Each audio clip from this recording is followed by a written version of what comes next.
Magandang umaga kababayan, ako muli si Nap at welcome to Daddy Builds. Ngayong umaga ituturo ko sa inyo kung paano gumawa ng sanitation boat na gagamitin natin dito sa aming maliit na farm.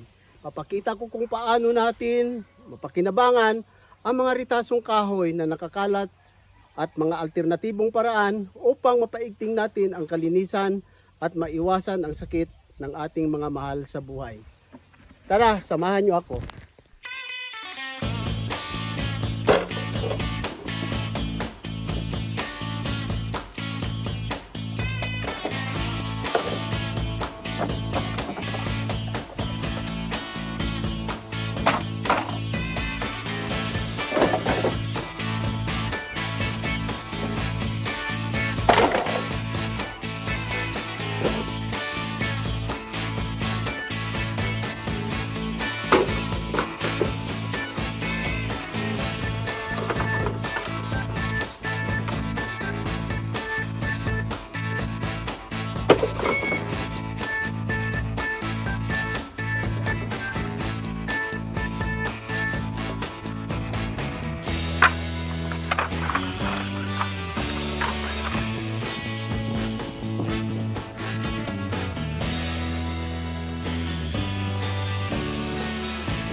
Ayan mga kababayan, nagawa natin na hindi masyadong mahal at napakadali gawin.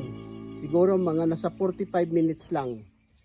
Kahit wala na ang salot na lumalaganap, ito'y relevant sa ating araw-araw na pamumuhay. Sa channel na ito, layo namin ituro ang mga bagay na may kaugnayan sa build o pagbuo.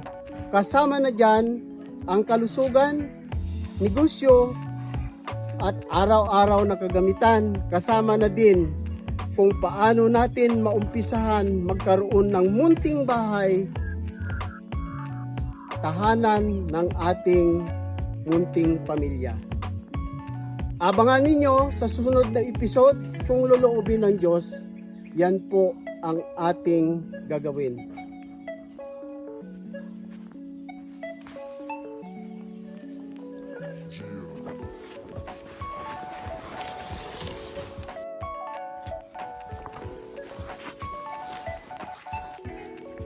Sana may munti kayong napulot at kung may suggestion kayo upang mapaganda pa natin, please i-comment nyo lang sa baba.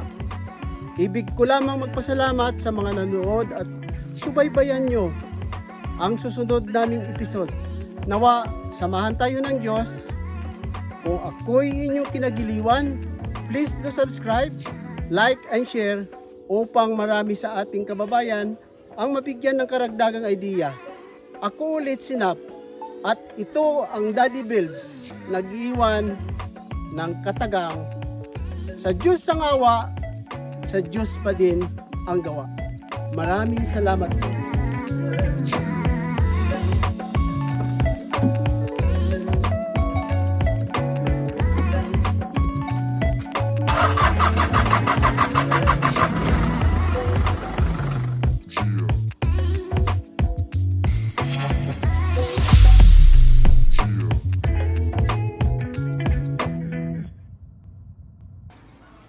Oh, sigalit ko na.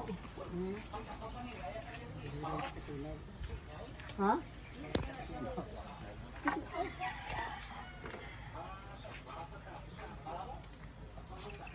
Nga damo ne? Amo ne?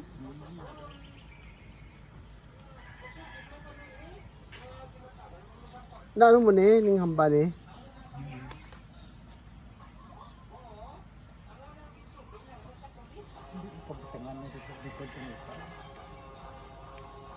Hindi ah.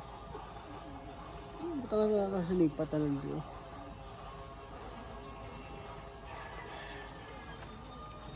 Tama na. Sunod ang episode.